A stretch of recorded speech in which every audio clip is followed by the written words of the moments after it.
Hi there, this is Sean McGeever, and I am back with part 2 about biblical original language word studies. We're going to do part 2, looking up information. So here we go. We're going to do 3 things when we look up information in part 2 here. We're going to figure out how to choose keywords. We are going to look at blueletterbible.com to find original words and details. And then we're going to return to the original context because context is key. So here we go. Now, when it comes to choosing keywords, we are going to do an example here. I've pulled up John 1:14 through 18 in the New American Standard, because remember, we need to look at the NASB or the ESV. I just chose the NASB.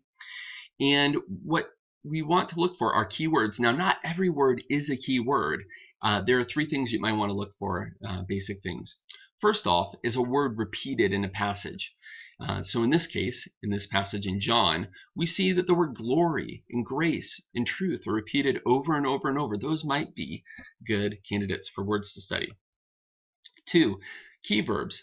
Look at the action words and do any jump out at you in this passage. Became, dwelt, saw, testified, cried out, existed, received. All of those could be excellent words to check out further. And last, you want to see if there are any unique words that stand out. You go, I don't know what that is. Maybe it's a kind of a Christian kind of a word, one that not everyone would understand. And in this passage, the word word certainly is unique. Flesh, begotten, bosom, law, all those might be good candidates. So is a word repeated? Is there, look at the key verbs that are in there. Are there any unique words? Well, in this case, we're just going to look at one of them, and we're going to look at the word dwelt. So here we go. We're going to jump into the blueletterbible.com website, and we are going to find the original word and the details. So here we go. So I'm on blueletterbible.org, and I think .com works too. We're going to type in our passage, John 1:14. There it is. Now, this is important. We are going to choose the New American Standard Bible, not the King James Version. It's based on older manuscripts. Long story, but choose the NASB or the ESV. Here we go. John 1:14 loads up. We're going to go, I don't know, it's right there. Let's see. John 1:14, here it is. And the Word became flesh, made his dwell, and dwelt among us. All we have to do is click on the verse, and it will come up. And what you see here is John 1:14, and there's the Greek. There's a morphological Greek New Testament reading of the actual passage in Greek. So that's nice, but we don't understand that. So it's laid out in a couple columns here. We have the English in the NASB. We have the Greek root, and we actually have a little word we can listen to it pronounce. So here's ours. The middle is called the Strong's number. Every Greek and Hebrew word is assigned a number just to keep things simple. And if you want to sound cool, you can even just click on here, listen to it being pronounced. Strong's G 4637. Skenao. Skenao. All right, skenao. There we go. So you can impress your friends. No, don't do that. Give them the meaning of the word, not that you know how to say it. Oops, I clicked in the wrong spot there. So here we go. Dwelt. I meant to click on the Strong's number. So here we go. When I click on that, it's going to give me all of the information that we have for skenao. So we see here that it's transliterated. If you didn't know how to pronounce it, you can listen to it again. You can find out it's a verb. That's important here. It's not a dwelling, like a place where there's something that's dwelling. It's a verb, to dwell. Now, we'll just go down a little bit. I'll walk you through the options here. In this section here, it's the outline of biblical usage. It's just basically a couple definitions.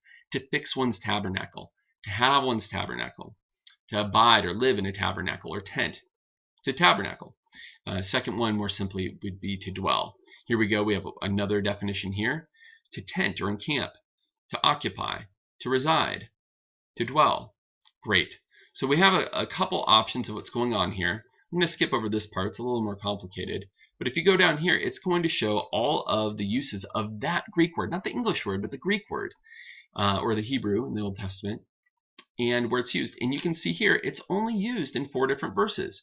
Once in John, and then 4 times in Revelation. That'll be interesting in a moment. If you might recall, traditionally, the Gospel of John and Revelation share the same author, John. So, as we found out, we want to know context, context, context. This is a John word. You won't find this word used elsewhere. So now that we've done some of that, and you can poke around and look at more information, we can now head back to think a little bit more about the passage. So we determined the original word, we determined the range of meaning, we found other uses in the book, in the author, and other authors. We found that the word in NASB dwelt is skenau, and it's a verb. It means to fix one's tent. It means to live in a tabernacle. It means to dwell or reside. It has one use in the Gospel of John and 4 uses in Revelation, and there's no other use.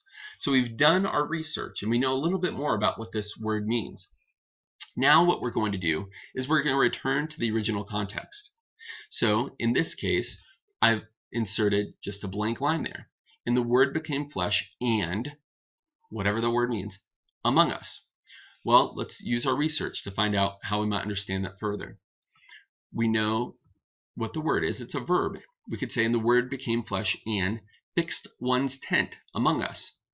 The word became flesh and lived in a tabernacle among us. The word became flesh and dwelt or resided among us. Well, and we know it was used in John and 4 uses in Revelation and no other Greek uses. Well, as far as the options go for the definition of the word, really, it doesn't make Jesus didn't come up and actually set up a tent. He didn't actually live in the temple of God in the tabernacle. He dwelt. So that's why it makes sense that the NASB chose the word dwelt. Or in the NIV, if you've memorized it or familiar with it, the word became flesh and made his dwelling among us. It is the best choice of the word there. But since we've done some research, we know that this word to dwell is intimately connected with the tabernacle, with setting up a tent. And if you haven't read much of the Old Testament, what you'd find out if you looked into it is that when God commanded Moses for a place to worship, he said to set up a tent. He said to set up what is a tabernacle as a tent. And that is where God said my presence would be, and that's where I'd want you to worship me. A little bit later, God said, I don't want to be moving around in a tent for my presence and my worship. I want you to be a permanent structure. Build a temple. So they built Solomon's temple. So this really helps us fill in this idea. While the word is the English word, it's best probably to dwell, made his dwelling among us. Integrally connected with that is the idea that that is the place of God's presence and the place where we're to worship. And it makes a lot of sense why John is choosing this word. And the word became flesh. We know that from the context, it's Jesus. God became man and dwelt among us. God became man and brought his presence and place of worship to us. And we saw his glory, the glory of the begotten from the Father, full of grace and truth. I mean, this really fills in the picture of what Jesus did when he came. He didn't come just to dwell among us. He came to be worshipped among us. He came to bring his presence among us. So we know about the tent in the Old Testament. We also know that Jesus basically was tenting among us when he was here on earth. We also could connect, now that we know more about that, when we look at a passage such as 1 Corinthians 3:16. It says, don't you know that you yourselves are God's temple and that God's Spirit lives in you? So when you connect the dots there, you go, don't you know that you yourself are God's temple and that God's Spirit lives among you?